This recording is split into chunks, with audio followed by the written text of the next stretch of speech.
Salut les amis, pas beaucoup de sujets, certes, mais on va changer un petit peu, hein, parce que c'est vrai que toujours aborder le même sujet, c'est un petit peu chiant.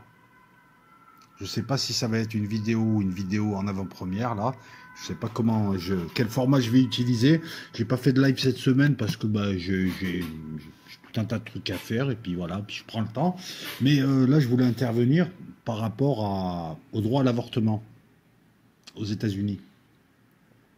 Plusieurs choses comme ça à brûle pour point parce que ça reste encore assez brûlant comme décision. C'est une décision quand même assez importante, hein. On parle de droit à l'avortement. La première chose que je vois, c'est un petit peu cette incapacité qu'a cette pseudo-presse que nous avons à t'expliquer les choses calmement. Donc c'est simple. Hein, parce que j'ai lu des titres au début, j'ai cru qu'on allait incarcérer des gens qui avortaient. Euh, la Cour suprême aux USA. Qu'est-ce que la Cour suprême? J'en avais parlé, j'évoque ça succinctement. C'est pas l'équivalent du Conseil constitutionnel français. Non, non, c'est une vraie cour avec des gens indépendants qui sont nommés certes par des personnalités politiques dont le président, mais qui sont très indépendants. C'est donc voilà, c'est pas la caricature de mafieux, hein, le Conseil constitutionnel où il y a Laurent Fabius et dont le fils est lui, dont l'un des fils touche le RSA et joue au casino et blanchit de l'argent, et le second fils travaille pour un cabinet qui conseille des grandes firmes pharmaceutiques qui se sont fait des couilles en or en France. Hein, tu saisis un petit peu.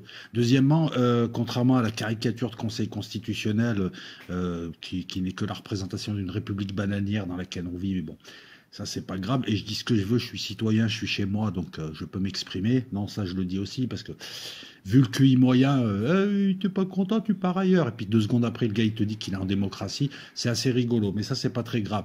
Rigolez encore avant qu'on vous remette la muselière pour ceux qui aiment ça.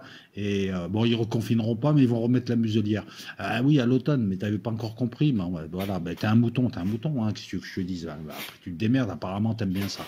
Revenons au droit à l'avortement. Donc cette presse à 2 balles, elle n'a pas été capable d'expliquer que la Cour suprême aux USA, c'est une cour qui a un pouvoir normatif, c'est-à-dire c'est à la fois une cour qui exerce des pouvoirs judiciaires, mais de par ses arrêts, parce que c'est une cour, c'est un arrêt, c'est pas un jugement c'est un tribunal, là c'est les mots ont du sens, ces arrêts peuvent produire des normes, des lois, des règles. On va pas appeler ça des lois, mais on va appeler ça de la norme. Donc, c'est une cour qui a aussi, tu vas voir pourquoi je te fais un discours de 10 minutes là avant de rentrer dans le truc, c'est que cette cour, elle a la possibilité donc de faire le droit. Alors que normalement, tu te rappelles, législatif, judiciaire, exécutif, la séparation en trois du pouvoir, démembrement du pouvoir, on le limite, on le cloisonne. Montesquieu, il y a tout un tas de vidéos sur Patreon qui parlent de ça et qui t'expliquent un petit peu ce découpage. Donc Montesquieu en a parlé, il me semble que Locke en a parlé. Revenons à la Cour suprême avant que je parte. Loin sans texte, donc cette Cour suprême, qu'est-ce qu'elle a fait? Elle a opéré un changement de jurisprudence. Une jurisprudence, c'est un ensemble de décisions de justice sur un thème bien précis, sur un point bien précis, qui vont dans un même sens et qui commencent à, pour te la faire simple, hein, qui créent une habitude. En l'absence de loi sur certains sujets, on voit que depuis 20 ans, les tribunaux condamnent ou ne condamnent pas ou décident toujours plus ou moins de la même manière. Ça crée une jurisprudence. Là, on avait une jurisprudence avec un arrêt, il me semble que c'est Roe-Tanner contre Tanner, ouais, Roe contre Wade, un arrêt qui a 50 ans, qui est de 73. Qu'est-ce qu'il faisait cet arrêt? Il produisait une norme. Alors, c'est pas un cours de droit, on va pas étudier l'arrêt, hein, et ses conclusions et tout ça et tout ça. On n'est pas à la fac de droit, juste pour dire que cet arrêt, en fait, a fait que à partir de 73, la Cour suprême a décidé. Et les années 70, ça a été des années très importantes pour la libération de l'homme et la femme. On a vu ce qu'il en fait, hein. Ce qu'il en fait aujourd'hui, c'est devenu un petit gros complètement stupide qui en branle pas une, qui est devenu con comme un balai. C'est ça malheureusement, hein. L'homme ne s'est pas élevé, et je parle de l'homme, hein. Toutes ces luttes pour libérer l'homme. Je vais rappeler quelque chose aux gens qui sont nés là, hein, aux alentours de 2000. Avant, je vois beaucoup de jeunes à 15 ans, c'est déjà des vieux qui prônent le retour au conservatisme. Nous, on l'a connu, ce conservatisme. Alors, si aujourd'hui il y a des trucs bizarroïdes, le woke, des fins de race partout, c'est un peu idiocratie land, hein, avec des consommateurs. Donc on est arrivé au bout du bout de quelque chose qui était bien et pour lequel beaucoup de gens ont lutté. Dans les années 60 et 70, il y a eu des luttes pour protéger réellement les minorités. Et oui, parce qu'à l'époque, elles risquaient leur vie. Quand tu étais noir aux USA, tu risquais ta vie. Hein, n'en déplaise à ceux qui voulaient me faire croire que le Sud profond américain, c'est que des gens sympas. Quand tu étais homo dans beaucoup de pays, et même pays européens, tu risquais ta vie. Quand tu étais une femme, tu devais te battre et tu t'es battu pendant 30 ans pour devenir l'égal de l'homme, parce que sinon tu étais une poule reproductrice. Il suffit de voir les séries américaines des années 50 aux USA. Si tu es une nana, regarde ça, si tu as envie de vivre comme ça, c'est que tu n'as pas bien compris. Hein. Parce que là, c'est-à-dire une sorte de mineur émancipé sous tutelle de l'homme. Je rappelle qu'en France, jusqu'à 65, une femme ne pouvait pas détenir de biens. C'était le mari, le chef de famille. Et je te prends des exemples, les USA, la France et autres, c'est-à-dire des pays dits civilisés. Hein. Je ne suis pas allé chercher très loin. Donc revenons à la jurisprudence. Hein. Je voulais insister sur ça. Le conservatisme, là, je lis à droite à gauche des petits connards de 16 ans qui se prennent pour... hein, qui sont là, oui, avant, c'était bien. Non, avant, nous, on a connu. Toi, tu n'as pas connu, ferme ta gueule. Avant, tu n'aurais pas tenu, tu chialerais. Avant, il y avait une chaîne de télé. Il y avait rien avant. Avant, c'était bloquer l'information, tu l'avais pas. Hein, il fallait acheter un livre pour avoir un truc sur quelque chose, il fallait connaître le livre, tout était compliqué avant, ça on l'a connu. Et les années 70, ce sont des années où tous les mouvements minoritaires et des vrais mouvements, je ne te parle pas des espèces de sous-merdes que tu vois aujourd'hui, je te parle des vrais mouvements, le mouvement femmes, le mouvement des minorités, les mouvements contre la guerre, des vrais mouvements à l'époque, les gens se levaient contre la guerre au Vietnam. Aujourd'hui, on l'a fait en leur nom. Mouvement gay, mouvement ce que tu veux, mouvement des joueurs de poker avec des chaussettes jaunes, mouvement des vrais mouvements. C'était pas du woke. Le woke a tué ces mouvements.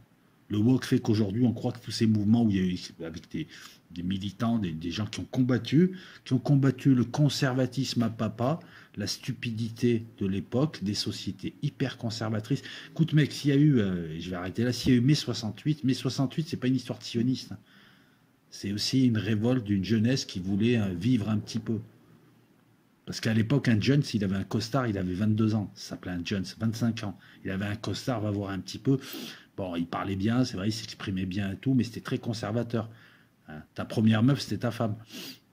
Va voir, les années, voilà. Bon, fallait vivre aussi dans un style comme ça, très très conservateur. Ben, les gens ne supportaient pas. Nous, petits, on n'aimait pas trop. On voulait que la société se libéralise. Elle s'est trop libéralisée. Revenons à l'arrêt. Revenons à cet arrêt. L'arrêt Roe contre Wade. À partir de là, la Cour suprême, de par l'arrêt, a produit une norme, a produit une règle. La règle, elle est simple. L'avortement des femmes est un droit fédéral. C'est-à-dire un droit qui s'inscrit au-dessus du droit des États fédérés. L'État fédéral garantit aux femmes aux USA, et ça a permis par la suite de faire avancer le truc à toutes les femmes dans beaucoup de pays du monde. Hein. C'était très compliqué avant.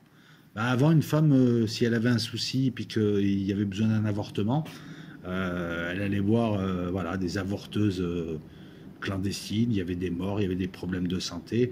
Je rappelle qu'on n'avorte pas parce que samedi on a pris un coup de quenelle. Ça, je le dis hein, aussi. Hein. Je veux dire, c'est compliqué à comprendre que l'avortement, c'est pas. Alors, je sais qu'il y a toujours quelqu'un qui connaît une fille qui passe son temps à se faire avorter, mais ça marche pas comme ça. L'avortement, c'est pas quelque chose que. C'est pas je vais boire un coup, je vais me faire sauter. Voilà, c'est pas. Faut arrêter aussi de décrire l'avortement comme faisant partie comment dire ça. Genre les nanas, elles sont complètement futiles, elles sont complètement connes, et puis elles se font avorter comme ça. Ça marche pas comme ça. Si tu crois que ça marche comme ça dans la vie, c'est que tu es pas dans la vie, là. C'est que tu es trop sur égalité et réconciliation. Ah ben ouais, des mecs de 18 ans qui viennent te parler, qui viennent parler à des femmes de 50 ans et leur expliquer la vie, ça me fait rire. Excuse-moi, hein, moi c'est pareil, hein, j'ai 50 balais, bon bref, je vais peut-être mieux essayer de comprendre le truc. Depuis 73, les femmes, quel que soit l'État, et Dieu sait qu'aux USA, il y a des putains d'États de merde. Désolé pour vous, les Trumpistes. Allez vivre dans ces États. Je ne vous dis pas ça pour vous empêcher de penser. Non, si vous avez un jour la possibilité de vivre dans certains états, vous allez voir que ce que vous trouvez cool de très loin ne l'est pas. C'est ça. Quand je te dis va vivre dans ces états pour voir, c'est fais l'expérience, mec. Fais avancer ton truc. Ne sois pas partisan. C'est pas parce qu'aujourd'hui on a des malades mentaux et des fins de race qu'il faut épouser systématiquement. Et c'est le problème. Quand c'est pas la minorité, on va tout de suite voir l'ennemi de mon ennemi. Non, ça marche pas comme ça. Depuis 73, les femmes ont la possibilité, encadrées ou pas.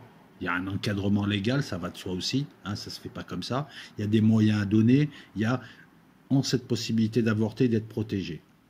Alors, avant l'avortement, il y a la contraception. Mais ça va de pair, puisque les États qui veulent en fait mettre sous tutelle la femme ne donnent pas. Je rappelle que Trump a fermé beaucoup de plannings familiaux, c'est-à-dire des endroits où des jeunes filles, des femmes qui ont des problèmes. C'est pas tout, et mecs, c'est pas toutes des salopes qui pensent à se faire sauter. Hein. Faut arrêter ça aussi, parce que c'est stupide de penser ça. T'as des nanas à 18 ans, elles sont dans des problématiques compliquées. Elles ont un enfant, elles l'ont peut-être pas voulu, puis de toute façon c'est comme ça, voilà, parce que l'accès à la contraception dans certains États aux USA est compliqué. Je dis bien la contraception. Alors voilà, tu veux faire quoi? Qu'elle reprenne la Bible, qui baisse dans le noir une fois par mois? Elle n'a pas envie de vivre comme ça. Et c'est pas pour ça, et c'est pas parce qu'elle a un gosse à 18 ans que c'est une dévergondée. À un moment donné, faut aussi que tous ces types, je dis bien tous ces types là qui parlent au nom des femmes, alors qu'ils ne les connaissent pas, tu as dû toucher 2 femmes dans ta vie. Arrête de parler à la place de personnes qui vivent des situations difficiles. Aux USA, dans beaucoup d'États, il y a un problème pour avoir accès à la contraception. Dans beaucoup de villes, dans beaucoup de communautés très conservatrices, ça peut être aussi compliqué pour d'autres raisons. Voilà. Donc, dans ces États, très souvent, il y avait la problématique de l'avortement. Heureusement, l'avortement était protégé par le droit fédéral. La Cour suprême américaine,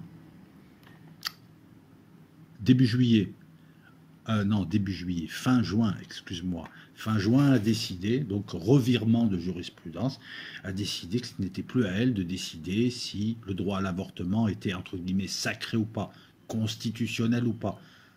C'est pas dans leur constitution, mais lorsque la Cour suprême sacralise ça, on n'en est pas loin. Et tout de suite après, toutes les législations d'État, genre Missouri, tu vois, l'Arkansas, l'Arizona, tu vois, c'est ce genre d'État, ça te fait rêver, t'as envie d'y habiter. Bref, non, mais même dans les films, tu vois déjà que c'est un peu pourrable. Dans ces États-là, il y avait une législation qui était prête à se réappliquer, à revenir, et qui est revenue automatiquement. Et donc, je t'épargne le truc, on a eu des États où l'avortement était quasiment interdit. C'est-à-dire que même la nana se fait violer, où il y a un inceste, où il y a un truc, elle ne peut pas avorter. Des États où déjà les contraceptifs, c'est pas ça, et où la nana à 18 ans, voilà, elle a l'anneau de pureté, elle va se marier avec un type qu'on lui présente, c'est son cousin de la ferme d'à côté, et ils sont tous les deux rouquins, ils font des bébés rouquins, ils vont aller se battre en Irak, enfin je veux dire l'Amérique conservatrice qui fait fuir beaucoup de gens de ces États. Non, parce que je vois encore une fois beaucoup de gens qui te parlent d'États, c'est des États à la con, où toi tu fuirais, des États conservateurs à la con. Ouais. Un pick-up, une Bible, un fusil. Mon grand-père appartenait au Ku Klux Klan et ma fille elle a intérêt à se marier là où je lui ai dit, tu vois, des talibans, des talibs blancs, des talirous.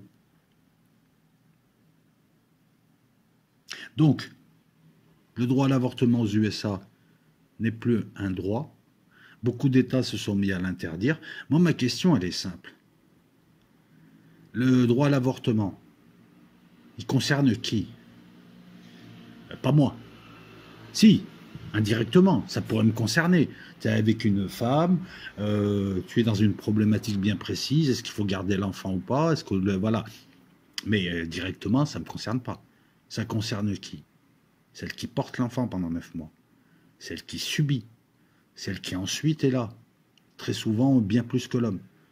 Dans le cadre d'un couple classique, on peut maintenant avoir des papas-poules et des mères actives, et peu importe, toutes les configurations sont bonnes, on est en 2022, chacun vit comme il l'entend, là-dessus il n'y a pas de souci. Hein. Je veux dire, c'est pas... Parce que moi j'ai pas envie de revenir à l'époque, la femme au foyer et l'homme qui va bosser. Cette époque-là, elle était bien sur certains trucs, mais j'ai pas envie de revenir à cette époque. Voilà, pourquoi cette époque patriarcale? Où les beaufs, ils sont là, elle dit, bah, là, moi, je suis pas une femme, hein. Je suis pas féministe, mais ça me gonfle. Et ce qui me gonfle encore plus, c'est euh, comment, en tant que mec, en tant que vieux crouton de merde, dans un état de merde, hein, je parle des États du Sud américain, comment toi tu peux décider à la place des femmes? Le gars, des vieilles merdes conservatrices, c'est ceux qui voient toutes les guerres, ceux qui voient toutes les saloperies, qui décident à la place. Mais est-ce que tu accouches toi? Non. Est-ce que tu portes des enfants? Est-ce que tu es une femme? Alors pourquoi tu ramènes ta gueule? Il y a, à un moment donné, il y a des choses dont on doit tous parler, qui nous concernent tous, et il y a des choses qui nous concernent certes, mais de loin, et on ferait mieux, nous, de mettre volume 2. Parce qu'on n'est pas des femmes. Et l'avortement, c'est pas un jeu. Ça peut être choquant, ça peut être difficile, c'est souvent douloureux. Hein, c'est jamais de gaieté de cœur en général. Alors oui, encore une fois, tu connais la cousine, de ta grand-mère dans le village d'à côté. C'est une vraie salope, je sais, oui, je sais. Oui, on connaît tous ça. On connaît tous. C'est comme le bon arabe ou je sais pas, ou le bon gaouri, on connaît. De quel droit ces états de merde et une population entière d'états de merde arriérés, parce que je te dis, il y a des États aux USA, c'est pas très très évolué. Oui, physiquement, ils font les mecs cool, machin, mais c'est des États hyper conservateurs. De quel droit ces gens décident pour une femme sa vie, son ventre, son enfant ou son non-enfant? De quel droit? T'es qui, toi, pour parler au nom des femmes? Moi, je pense que l'avortement est un droit, que c'est aux femmes de décider, c'est aux femmes d'en parler, c'est aux femmes de faire en sorte qu'on accepte et qu'on doit l'accepter, ce qu'elles choisissent. Que cet avortement soit encadré, il le faut aussi, pour éviter peut-être des petites dérives. Hein, tu vois, je fais une concession. Non, mais il faut encadrer psychologiquement une personne. Je veux dire, un entretien, lui faire prendre conscience de l'importance de son geste, l'aider, l'accompagner. L'accompagner vers là où elle veut aller. Si elle veut avorter, si elle ne veut plus avorter, s'il y a d'autres possibilités, si elle ne veut pas, etc., etc. Et lui donner un panel de possibilités. Et elle décide. C'est comme ça que tu responsabilises des filles de 18 ans ou même de 16 ans. C'est pas en voulant leur expliquer que toi tu sais mieux qu'elle, alors que t'es un mec en plus, t'as une bite, sérieux, t'as une bite, un couteau. T'as pas le ventre rond à la fin. Alors qu'est-ce que t'ouvres ta gueule? Et puis interdire quoi? Mais c'est sérieusement même. Alors, je pense pas que dans. Je sais pas dans les pays arabes si ça avorte ou pas, comment ça marche. Enfin, ça avorte sûrement. Mais là, ces États américains, je te dis, ils sont plus proches de l'Arabie Saoudite que d'autres choses. En deuxième lieu, il y a un truc aussi, je suis désolé de le dire, hein. Vous pensez ce que vous voulez, moi je vous donne juste un avis. Mais s'il te plaît, viens pas me parler de la vie. Quand tu as un petit truc là qui n'a pas conscience de lui, qui est en train de croître, une sorte de machin, ça pourrait être un cancer, ça pourrait être ce que tu veux. Tu me parles de vie. Les Américains, par exemple, là, les conservateurs, vous parlez du droit à la vie, mais vous massacrez la vraie vie. Vous avez massacré là, sur le reste de la Terre. Tu me parles de la vie, tu peux pas te blairer la moitié de tes concitoyens. Tu me parles de la vie, tu parles pas à tout un tas de gens dehors. Pourquoi tu t'occupes pas des gens déjà en vie? Tu me parles de la vie, tu vas chasser, tu vas tuer des animaux, c'est pas une vie ça? Excuse-moi, un animal, il est peut-être plus vivant et sûrement plus conscient qu'un truc qui a 3 semaines. Issu de la rencontre entre un spermatozoïde et une ovule. Ah, c'est marrant aussi ton droit à la vie. Ton droit à la vie alors que tu tues des bêtes comme ça.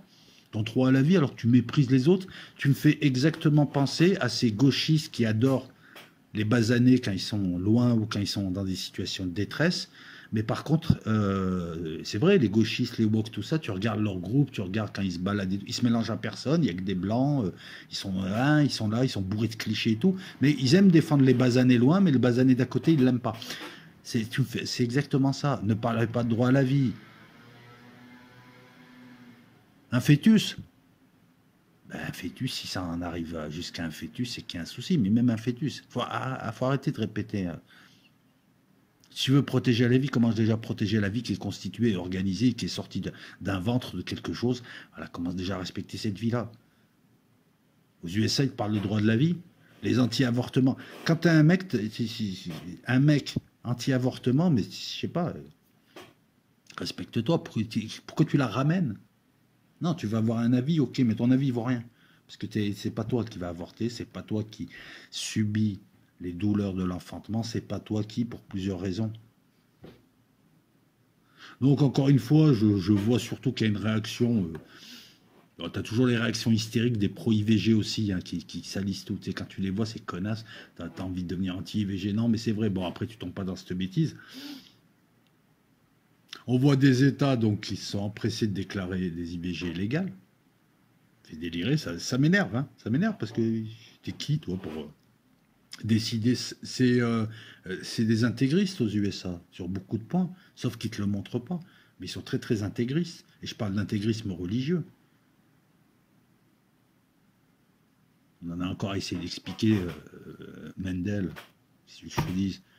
Non, mais si, ben oui, non, mais bon. Je suis désolé, si tu penses qu'au départ, il y avait Adam et Ève et les dinosaures, c'est que tu n'as pas compris que la Bible descendait de tout un tas de textes, qu'elle avait été remaniée. La Bible, le Coran, ce que tu veux, voilà, tous les textes là, auxquels tout le monde se réfère, mais personne ne les pratique, c'est marrant, ça aussi. Voilà, et que l'essentiel, il est ailleurs, dans le décryptage, dans la lecture à plusieurs niveaux, il y a tout un tas de choses. Si toi, tu es resté bloqué, comme le sont beaucoup d'Américains, à la Bible au premier degré, avec Adam et Ève, c'est que tu n'as pas compris. Adam et Ève t'expliquent qu'on a des 7 lignées matrilinéaires, enfin, il y a des choses, hein, et c'est fait quand même pour des gens qui ont un peu de second degré, qui peuvent prendre du recul, etc. Bon, bah, aux USA, non, le gars, il te lit la Bible de manière littérale. Comme un intégriste, comme un taliban, qui te lit le Coran de manière intégrale, sans rien comprendre, sans rien contextualiser, etc., etc. Bon, sinon, bah, on voit des pays réagir, on voit, bah, écoute, on voit toujours... il faut la mettre dans la Constitution. Oui, non, mais en France, elle est... Là, tu vas pas mettre n'importe quoi dans la Constitution et le droit de passer le permis, tu le mets dans la Constitution. À un moment donné, il ne faut pas désacraliser la Constitution. Néanmoins, il faut être quand même vigilant de ne pas retirer des droits qui quand même sont des droits fondamentaux, d'éviter de ramener sa fraise de manière stupide, j'ai bien dit de manière stupide, sinon tu peux la ramener, et de parler à la place des femmes. Le droit à l'avortement ou le non-droit à l'avortement est une histoire de femmes et uniquement de femmes. C'est à elles de décider. C'est pas aux hommes de décider si c'est illégal ou pas. Ils suivent, ils regardent, voilà. C'est mon avis. Maintenant, tout le monde a un avis, mais moi, ça me fait rigoler des types de 25 ans qui jouent les conservateurs chez Soral ou ailleurs, parce que les gars, vous n'avez pas connu ce qu'était le conservatisme, et puis vous parlez d'un truc sur lequel vous n'avez aucun recul. Alors, arrêtez de me casser les couilles avec vos histoires de un droit à la vie, le fœtus, et machin. Respecte. Le droit à la vie, elle est autour de toi. Tu ne la respectes pas. Et là, d'un coup, tu as envie de respecter. Non, en fait, non, c'est juste. L'interdiction de l'IVG, c'est encore l'une des rares armes qu'ont les patriarcaux, mais les patriarcaux dans le sens gros con. Pas dans le sens le patriarcat qui fédère une famille, ça c'est bien le patriarcat, le père de famille, le problème il n'est pas là. Non, je te parle de patriarcat à la con, tu as relégué ta femme à la cuisine, et où elle compte pas, et toi tu es un gros abruti, et elle pond. Alors ceux qui veulent du patriarcat à l'ancienne comme ça, j'ai envie de te dire juste un truc, je pense que tu as des problèmes avec les nanas, que tu en as peur, que la femme te fait peur. Aujourd'hui, bon, faut voir aussi qu'il y a beaucoup de... Chez les nanas, notamment les woke et autres, tu as beaucoup de dégénérés qui font du mal à la cause. Tu as beaucoup de gauchistes à la conne, hein, avec des cheveux rouges qui servent à rien, si ce n'est à te faire... à te donner envie de voter extrême droite. Mais toi, c'est un souci, je pense. Et c'est là où je vais élargir le truc avant de finir. On a opposé les sexes, qui ne se comprennent plus. Et qui de plus en plus s'éloignent les uns des autres. Hein, petite pique aux nanas, avant de jouer les exigeantes et de vouloir un type comme le type de la série que tu regardes, essaye toi-même d'être au niveau de la nana de la série aussi. Hein, voilà, parce que bon, je veux pas être méchant, et puis je suis pas le dernier des beaux gosses, mais bon... Tu arrives à un âge où après, voilà, tu t'éloignes. Il y a un problème entre les hommes et les femmes, ce problème a été accentué. Le droit à l'avortement, c'est un droit qui concerne les femmes, c'est elles qui ont leur mot à dire, respectons cela, et commençons à nous poser des questions, à savoir qui a intérêt à nous diviser. Parce qu'à la base, ça ne devrait pas être une division, ce truc. On devrait plutôt discuter sur les moyens alloués aux plannings familiaux, les moyens alloués pour soutenir et aider des personnes en situation de détresse, et éventuellement les moyens alloués, la manière de voir les choses et comment présenter ça et comment organiser un avortement humain, entre guillemets. Sinon, tu restes en 1820, voilà, tu as violé la bonne, elle doit garder les gosses, ça donne des golemons qui arrivent sur Terre, il y a la surpopulation, ils servent à rien, ils servent pas, voilà, excuse-moi, je veux dire que tu pondes 3 chairs de plus ou 3 chairs de moins, qu'est-ce qu'ils vont ramener à la Terre si ce n'est 3 consommateurs de plus ou de moins. Donc le droit à la vie, ouais, ben oui, oui, si tu veux. Mais le droit à la vie commence déjà par le droit à la vie existante. Voilà, je te l'ai faite longue comme d'habitude, mais je te l'ai faite sans texte pour garder la spontanéité. Et moi, je suis pas trop inquiet. Je pense qu'aux USA, de toute façon, il y a quand même des forces et des mouvements qui vont faire en sorte que le droit à l'avortement soit d'une certaine manière sacralisé. Et on ne défend pas. Alors voilà, troisième fois. On n'est pas là pour dire, voilà, c'est des dévergondés. Voilà. Il est complètement con ce discours. Non, mais ne le tenez pas, vous allez passer pour des cons. Les gens, ils vous diront rien, mais dans leur tête, ils diront, mais ce mec-là, c'est un abruti. Tu sais, le coup de, ouais, elles avortent, elles sont dévergondées. Elles font ce qu'elles veulent. Toi, tu fais bien, enfin, toi, tu essayes de, t'aimerais bien, en fait, être à leur place, mais tu peux pas. Voilà, parce que c'est plus compliqué quand t'as un mec, une nana. Elles font ce qu'elles veulent de leur vie. T'aimes pas. Moi, il y a plein de trucs que j'aime pas, voilà. Mais là, on a l'impression que les hommes sont devenus des gosses de 14 ans qui ont peur des femmes. Cette époque-là me fait penser à ça. Plutôt que d'essayer de s'approprier le truc et de participer au truc avec la femme, non. Soit on a des woke à la con, qui, oh, ils parlent mal aux femmes. Bah écoute, l'affaire Dirty Biology, où le type n'a fait que ce que font beaucoup de nanas jolies, donc lui, il est beau gosse. Je sais pas ce qu'on lui reproche, en fait. Voilà. Donc, par contre, on leur reproche pendant 6 ans d'avoir préparé leur vengeance, parce que le gars n'a violé personne, n'a rien fait. Je veux dire, c'est juste que les nanas, il sort avec elles, et puis comme c'est des boudins, elles le saoulent, il les jette à la fin. Elles n'ont pas aimé, elles t'ont fait une pauvre d'arbor. Bon, vive l'IVG, pas vive l'IVG, mais en tout cas, que les femmes décident. C'est pas des vieux croutons du Missouri de décider. Après, on peut en parler. Ciao.